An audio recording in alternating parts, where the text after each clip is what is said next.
So, if I may be so bold, I would like to say that democracy is dead and the Democrats killed it. Hell of a thing to start on. Okay.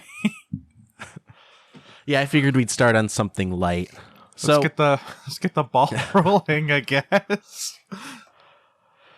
yeah, so there's been a lot of I guess there's been a lot of arguments about the election coming up. Seeing a lot of the same stuff this election that we saw last election, where the Republicans are running the orange boogeyman Trump, and the Democrats are combating that in the worst possible way with just a company man. Last time it was Hillary Clinton. She lost. Now they're trying Joe Biden, and chances are if he wins, it'll be by default. And I think a lot about how we got into this situation, which I don't think enough people do. I don't think enough people think about how we got into the position where we have to choose between a literal fascist and a neoliberal corporatist who doesn't give a single flying fuck about anyone. Yeah. And I feel like no one's willing to blame the Democratic Party for putting us in that situation. And I think that's just a shame. How did we get to the point where asking a politician to represent you became something to be vilified about? I mean, it's just like years upon years of all this like bullshit politics, really. It's like with how politics have gone from like, this is what I can do for you to, this is what he's going to do to you. It's like, at some point it's going to get to the most outrageous, outlandish bullshit. And I think we're hitting that start. Yeah. Pretty soon it's gonna be like those onion memes and shit where it's like this politician's calling this one a pedophile. Actually, I think that did happen. When in reality they both are. Yeah. No, you mentioned it earlier when we were talking before the show. The two-party system is really it's really what's to blame for all of this. Yeah, it's complete bullshit. In a two-party system, it's set up to fail because either party can use the other one as a scapegoat or a boogeyman to manipulate voters into supporting them. Yeah, especially since it's like, you didn't like what he did? Don't worry, we won't do that. See, look at how bad he is. Get a new one in. Because when you only have two parties competing in elections, then the best you're going to get is one party not being as bad as the other one. Mm-hmm. Because it's been going on for as long as the two-party system has been in place, right? Where you have the Democrats that, in this election and last election, they use Trump as a boogeyman to just, they're like, orange man bad, and this, our guy is not orange man. And that's the best you're going to get. But if you had a viable third party or fourth, fifth, sixth, seventh party, if you had more parties, they could compete for your vote. Because it's really hard to use that boogeyman tactic against 6 other parties, right? At that point, though, you could just you could bring up the argument that technically the conventions, like they do when they're like figuring out who the nominee is going to be, those could count as like that with the extra parties. But even then, those don't really like get into the nitty gritty. Anyone can win them. You could have someone with like the best policies, and like all you have to do is be like, we need to get that guy out, and then they'll win. Like look at Joe Biden. He has said like nothing about his campaign. All he said is they need to get Trump out. It's like, I'm not that's Trump. What they did last election, except, we got to stop Trump from being in the White House. Yeah, and that won. Like, that Hillary Clinton got that because, like, that's all they kept saying. I'm beginning to think that voters just are, like, there's just no, like, thought process to them. It's all just based on emotional feelings. Like, oh, I don't like this guy. Yeah, certainly for, not speaking as a political scientist or anything, I'd say that's most Americans. Yeah, they go by with rampant, just like emotional feelings towards these things, and That's how we get idiots in charge. Like, we had Ronald Reagan in charge, who, I'm going to say right now, there's no reason why a movie star should be president. Like, a president, in my opinion, should be someone who at least has studied, like, the laws. Or, like, it has, like, someone that understands political theory. Like, even a bit of a toe dip into, like actual, like, government seats of power. Like, not a businessman with, like, 7 bankrupt companies, or a movie star who was good in, like, the 60s. Well, a movie star could theoretically make a good president if they, like, if you had someone that was, like, a political science major that just got super into theater in their senior year, right? And then they decided that they want to be an actor, but they still retained all that knowledge, then I can see that happening. But you don't really see that occurring, do you? Alex, when you see that happening, are you imagining yourself in that position? I mean, now that you mention it. Yeah, no, like, if there was someone like Ronald Reagan or Arnold Schwarzenegger, if either one of them were actors that had a political background and they just wanted to return to that, I guess. But does that happen ever? No, it's just people voting for the person that they remember from TV and they like them on TV, so they're probably gonna be good. And that's the dumbest thing. No one ever, like, thinks about, like, the policies they're promoting and stuff. Right now, we have 2 people running for office who share almost the exact same views except for gun control and how to deal with the coronavirus. Only 2 out of, like, their, like, several fucking policies. I think there's, like, 40 of them or some shit like that. And they're all the same, except for 2 of them. And it's like... Yeah. I mean, people, like... people don't realize how similar their views on stuff are. Like, they're both... If you want to boil it down, they're both racist, sexist, old men that just want to be in power. Now, one is an out-and-out fascist, and one is a corporatist that will... basically do some of the same stuff, just in a less noticeable manner. Yeah. I think the biggest problem, though, is that every president so far has done nothing really to change the status quo. Like, oh yeah, Joe Biden has said, like, this is a direct quote, nothing will fundamentally change if he is president. None of them will. All of the ones and we need fundamental electing, change. That's the thing, but they're not going to do that, because that's just going to hurt themselves and their friends over. Like, they're going to just, like, fuck them all over and stuff. Like, yeah, that's why I don't think rich people have a place in politics. Oh, yeah. But that's the problem, though. With politics and shit, that's an expensive thing to get into, so it's only ever going to be rich people with how it's set up. Yeah. Like, anyone who wants to change it isn't going to get it, especially since the Electoral College is also run by rich people. Exactly. Like, whoever supports them is going to get their fucking vote. Well, I mean, the Electoral College is a whole other problem. But, this isn't an original idea that I had. I just heard it from somewhere. But it would be a lot better if we just had publicly funded elections, where each candidate has a certain budget that they can spend on, advertising and campaigning and stuff.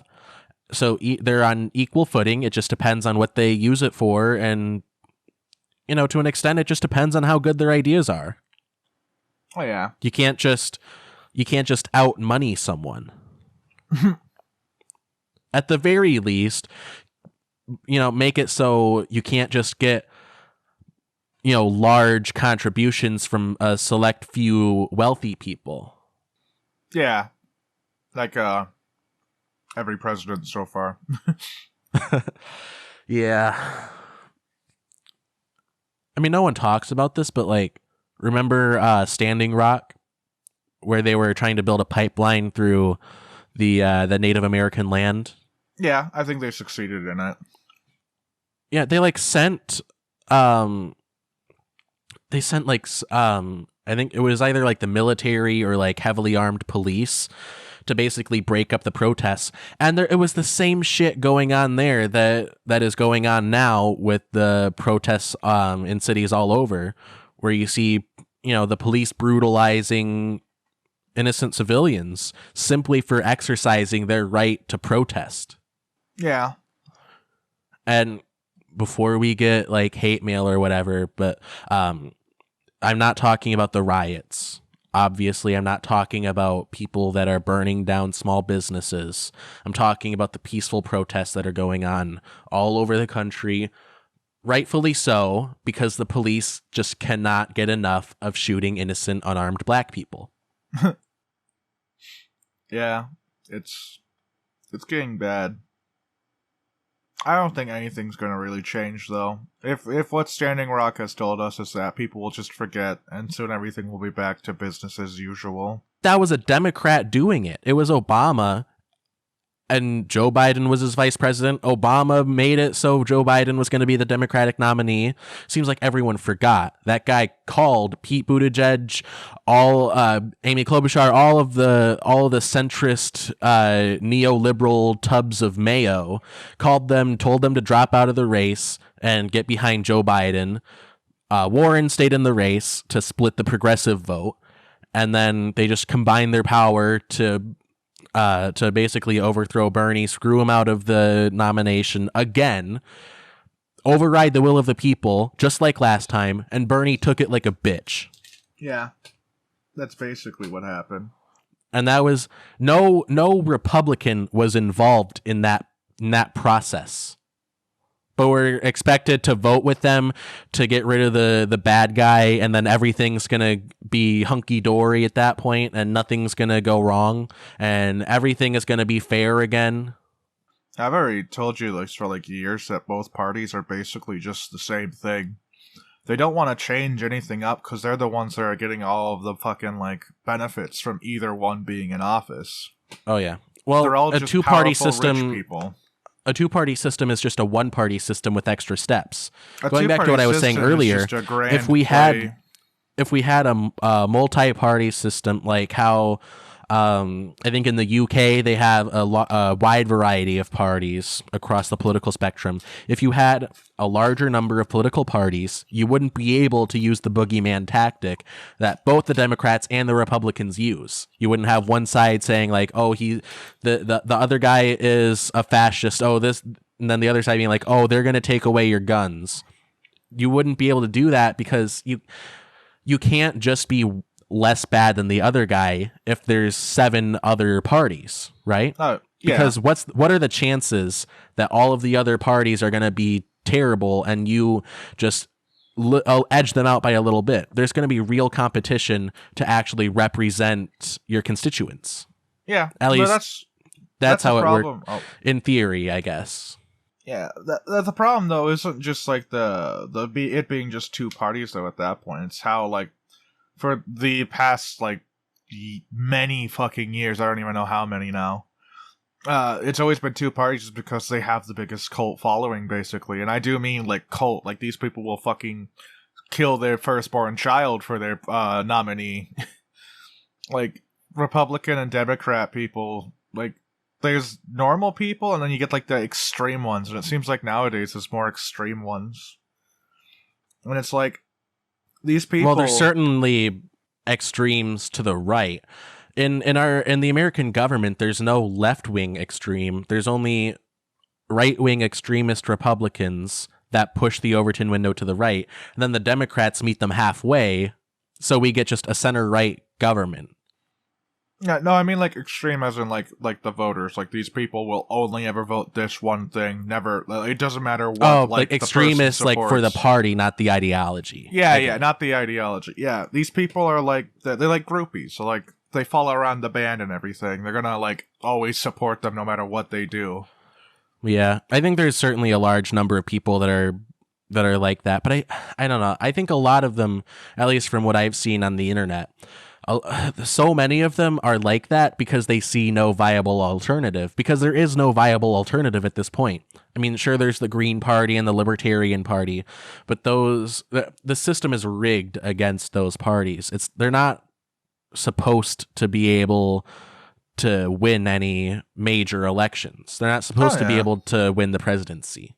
Now, you can have like a Green Party like mayor, I guess, but only because, how much power do they have? Yeah, it's a mayor. I don't even know who the fuck the mayor is of my county. Does Benzie even have a mayor? I think they have a council. I don't even know who the council is. They don't even make decisions. We just vote on everything. Nothing gets done because everyone's an idiot and doesn't vote for anything. Well, I mean, I wouldn't call like 2 propositions on the ballot every election everything. Yeah, but everyone always votes no because they don't want to spend more money. Like, even if it like actually benefits something. This road thing has been on the ballot like fucking since I was born, and it only just got passed. What thing? To fix the roads. Oh, right yeah. now they've been fixing the roads, especially 31, which is the main highway that goes through my town. They just started fixing that, and it's only because now, after like how many years of waiting, people just like didn't care enough. Yeah, well, it's like we mentioned. I think Whitmer just like forced it into play. She's like, "This is what we're gonna do. We need to fix that road." Yeah, I don't know. We mentioned this like I think 4 episodes ago or something. About how like it's hard to follow local politics because there's just no resources that are readily available. It's just a shame. Channel 2 News. Hope you get it at the right point.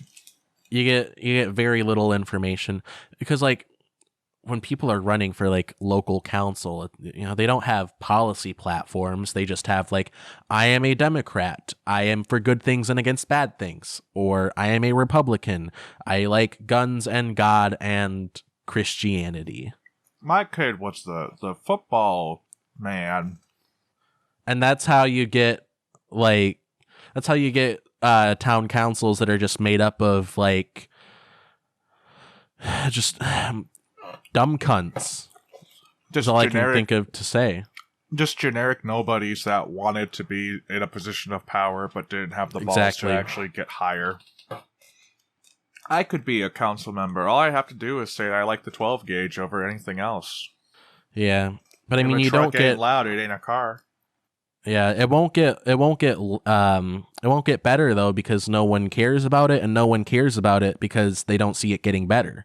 Yeah, I could become a high-ranking official in my town, and I have like no love for this place. Like, I would actively make decisions to make it a worse place to live in. I don't think anyone would care. I could run a policy saying I will like skin babies.